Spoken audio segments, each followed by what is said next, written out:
If you're proactive and play on the front foot, just like Crystal Palace did under Glasner, you will tear Man United to shreds. So let's break down each Palace goal and analyse exactly how the Eagles tore apart Manchester United. So let's start off with the first goal. I mean, this first goal is an absolute monstrosity of a defending for Manchester United.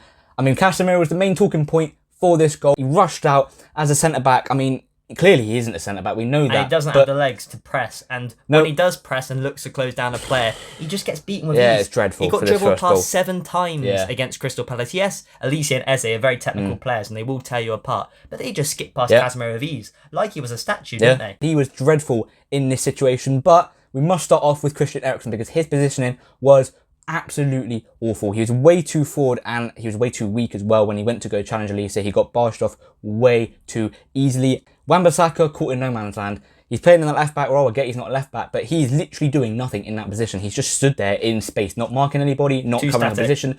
Way too static. And that actually then ends up in Mainu being in the wrong position, because what Wan-Bissaka should do is he should double up on Mateta with Johnny Evans, right, to help him out. And then Mainu should cover a central position, so then you know when Elise picks up the ball in the middle... He doesn't have that space to drive into. No, he doesn't have that space to drive into because Mainu's there and then Wan-Bissaka's doubling up with Johnny Evans. But that doesn't happen. And I think that shows a cowardness by experienced players like Wan-Bissaka and Johnny Evans, because they should be telling Mainu, right, you get in that position, we'll do this. But 100%. This is absolute cowardness by these players at Manchester United. And also, it's probably due to Ten Hag as well, not being quite tactically switched on in these scenarios. Agreed, yeah. The players aren't understanding, yes, this team has a lot of injuries and this isn't their usual lineup, but they should be able to work on the training pitch of, if he goes there, you go there, and not be caught up in this situation where, they're running around like headless chickens, aren't they? No, that's true, but this is kind of Sunday League stuff. However, I know Eriksen was at fault in this goal, but he is commonly misused in Erik Ten Hag's system, because at Tottenham, you know him best. Yeah. You're a Tottenham fan. He was better in a 10 in a more advanced position. At United, he's been played in a double pivot. He's been played as an 8 in a midfield 3. He's even been played as the lone 6 at times. And he is not any of these players. No, yes, I agree, he is good on the ball, and Ten Hag wants to retain possession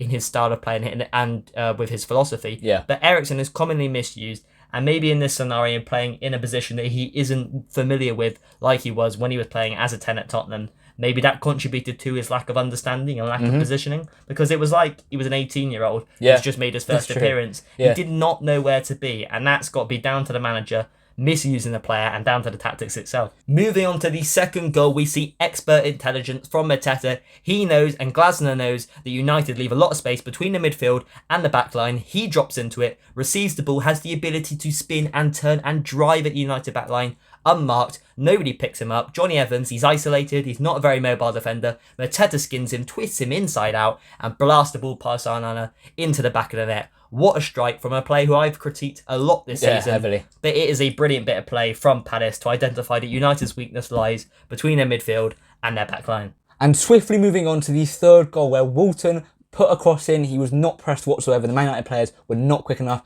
to get out to him. Exactly. And that, again, is a recurring issue where United players are caught sleeping. They're not aware of anything, really. They're not aware of the situation. Walton puts a great ball in, to be fair. Dallow's caught sleeping. He's caught lacking. Anderson gets round him on the back post, puts it in, and Mitchell puts it away. And it just shows, again, Man United's mentality issues where they just aren't switched on. Exactly. Aren't switched on. on. They were quick to get out from that corner. Maybe they would have stopped the initial ball being played into the box. Exactly. And it was an issue that throughout this game against Palace, and it's been an issue for the entirety of this season, and that goal just summed their whole season up, really. And moving on to the fourth and final goal, and at this point I thought there would be more, but there wasn't. This was the final goal for Crystal Palace. So, Casemiro, who knows where he's running, he receives the ball, he's sort of like dawdling along with it like a toddler in the play park, not knowing what he's doing. Munoz nicks the ball off of him, lays it into Elise, and a player of Elise's quality. What a player. Fantastic. Yes, I know he was afforded the space and time to take his shot, but let me tell you, what a sweet strike. However, could have Onana saved it? What do you think? Well, I think Onana really should do better there. Do you not think he was unsighted? Well, listen, it was a fantastic goal from Elise because we have to really focus on that. Elise was absolutely glorious. He was a thorn in their side all match. Oh, definitely, yeah. He completely and utterly exploited Manchester United's issues, and he's a fantastic player, and this goal summed his performance up. It was a very, very good goal. But I think, yes, he might have been unsighted, but, I mean, I think Jamie Carragher said it. He could have headed it out. I mean, the goal was very good, but... It wasn't right in the top corner, was it? No, exactly. At first glance, it looks like it's in the top right corner, but then you watch the replay, and it's kind of down the middle. Like, it's really weird. It's almost like he sort of dives almost on top of that, like misjudges dive. Yeah. But that makes me think that he was unsighted, because surely you can't get your angles that wrong, can you? Well, potentially, yeah, but I just think, even if you are unsighted, I mean, his hand's kind of there. Yeah. Like, if you just stuck a hand He's out, not the best goalkeeper. he should save it. Like, I mean, I'm not saying he should catch it, but you definitely should just get a full, strong, firm just hand parry to it out and away- parry it away. away Yeah, danger, yeah. that really should not have been a goal, in my opinion. Listen, fantastic from Elise. Let's not take And anything away from Munoz him. pressing Casemiro yeah. right down to that byline. Yeah, fantastic from Palace. Let's not take anything away from Palace. It's great from Palace, great pressing from Palace. Glasner's really set his team up very well since coming in as Palace manager. But Manchester United, and more obviously, of course, Casemiro and Onana, really need to look at themselves more specifically for this goal, because I think both of them, Casemiro especially, obviously, but Onana Casemiro needs to look at himself full stop after this game. Actually, that's true, yeah. But Onana, in that goal, and even in the second goal, I think you could question him. But the fourth goal mainly, I think there really should be questions over that goal, because he should be saving that, in my opinion. Yeah, I can see where you're coming from. And like we just said, Casemiro was at the forefront of this goal for all the wrong reasons. He was at the forefront of the first goal for all the wrong reasons. And he is just constantly looks out of place at the moment for United. Dreadful. Last season, he was one of their better players. He looked like he was still mobile enough. Yeah. This season, his legs are gone. It reminds me a bit of Fabinho in his last season at Liverpool. I was going, we do need a new DM, because people just run past Fabinho. And when you watch United, people literally run past Casemiro. You would think he has got super glue on the bottom of his football boots. True, yeah. The amount of times I saw Eze or Schlupp or Edward or Mateta, I can't remember who it was, but the amount of times I saw players just skip past him. He got dribbled past 7 times. Yeah, that's 7 shocking. times against That is Palace. shocking. That is just dreadful. And for a defender, when you press and be proactive, you've got to make the challenges. And he constantly pressed, maybe squeezed up, tried to close down play, and just got completely skipped past. When you press, you've got to make sure you win the ball, and Casemiro did not do that in the slightest. And that's probably the worst performance from a Premier League player this season that I've watched on telly, because he was it was shocking. atrocious. It was dreadful. Absolutely atrocious. But then does this make you think, because you think how good Casemiro was last season, right? He was actually very good I last think his season. legs are gone though, Right. don't you think? Potentially, but then for him to fall off a cliff, from like, it's not like he's gradually sort of fallen off. It was Like, just he was really good, one of the best defensive midfielders a bit in like the league. Fabinho there at Liverpool. Similar, yeah, that's true. You could compare it to that, but then I just think, right, the way he's fallen off a cliff from, been one of the best DMs in the league to then now all of a sudden one of the worst. No one would take Been him. a worse rubbish centre back Yeah, as well. yeah, exactly. Yeah, he's been shocking. Does that make you think that Erik Ten Hag may have lost the dressing room, and especially with experienced He's not players like trying. Casemiro? Because for him to like be so good to then be so bad, like it's actually impressive, because it's genuinely it's mind blowing how bad he's become from where he was. Right. So does that make you think maybe he's not I can really see where you're coming wanting from. to try for the badge for Ten Hag? Maybe he doesn't really care, because he does look like a player that doesn't care. Well, he's earning probably 250, 300k a Yeah, week. he's learning a lot. He's on won a lot, all probably, he yeah. wants. At Real Madrid, he won 5 Champions Leagues, 3 La Liga titles. He's won so many trophies. Maybe he just feels now, do I really need to bust a gut at Man United? What's the point? I'm earning racks. Because when you watch him play, like I said, when he presses from centre back, even when he plays at DM and he presses, there's no conviction. Yeah. It's just sort of like lackadaisical, and you do not want that from your centre back, your aggressive centre back, because although he's not very mobile, neither is Johnny Evans. And No, really, that's true, yeah. when you have 2 centre backs, you want one who can be proactive and mobile and aggressive in a challenge. And Casemiro is usually that, but like you said, for some strange reason, either his legs have fallen off, or like you said, Ten Hag's lost the dressing room. Yeah. It's completely capitulated for him Or this might be season, both. and Man United as well. It could potentially be both. And this is how bad Manchester United's recruitment team is, and just their whole strategy as a whole as an entire 100%. club. Because Casemiro has still got 2 years left on his deal, which shows like how bad United's whole philosophy is. Because the fact that you have someone like Casemiro who sat His there age. with his legs gone, or whether he's lost a dressing room, whatever the issue is, he is unbelievably bad, and yet he's still got 2 years left on his deal. So to get him out the door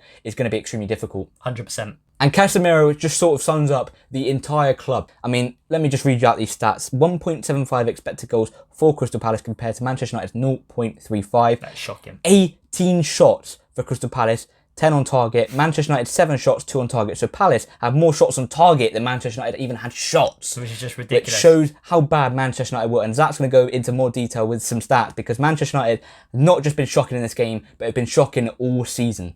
Well, in 2024 alone, they have faced 21.4 shots on average compared to 15.1 in 2023. So they're getting progressively worse. Yes, you could look at injuries, but irrespective of that, they're not improving upon anything in any metric whatsoever. And when you look at their expected goals against, 2.12, That is the second worst in the league. Only West Ham have a worse record. That's worse than Luton Town. And Sheffield Rashford, United as well. Yeah, and Sheffield United. And Rashford probably is on more money than Sheffield United and Luton combined Yeah. on all their players. And I know he's not part of the defence, but 2.12 expected goals against. And I think that just completely sums up United. And I largely think it's down to the poor defending from United between midfield and defence. Yeah. That gap that they leave, we've seen so many teams pick it up. If Liverpool were more clinical, and I was so annoyed watching that game as a Liverpool fan, we constantly picked up the ball in the pockets, in between those lines, and didn't make United pay. So many teams do it. City earlier on in the season with Rodri and Stones dropping into those positions, causing confusion for United and just constantly exploiting that space between the back line and the midfield. It's a frequent and reoccurring theme that Ten Hag can simply not address for one way or another. Fulham did it as well when they beat them at Old Trafford, right? Fulham, I didn't think they've ever beaten Old Trafford, or if they hadn't done it in ages. Bournemouth won there as well. Bournemouth won there 3-0. Yeah. Brentford drew to Man United, but they absolutely played them off the park. Exactly. And that's for exploiting in between the lines, because that's how you get at Manchester United. It's just shocking. It's just schoolboy. Yeah, terrible. Absolutely Players awful. not playing for the manager, legs have gone from players, injuries, and I just think poor tactics Yeah. because it just simply isn't working.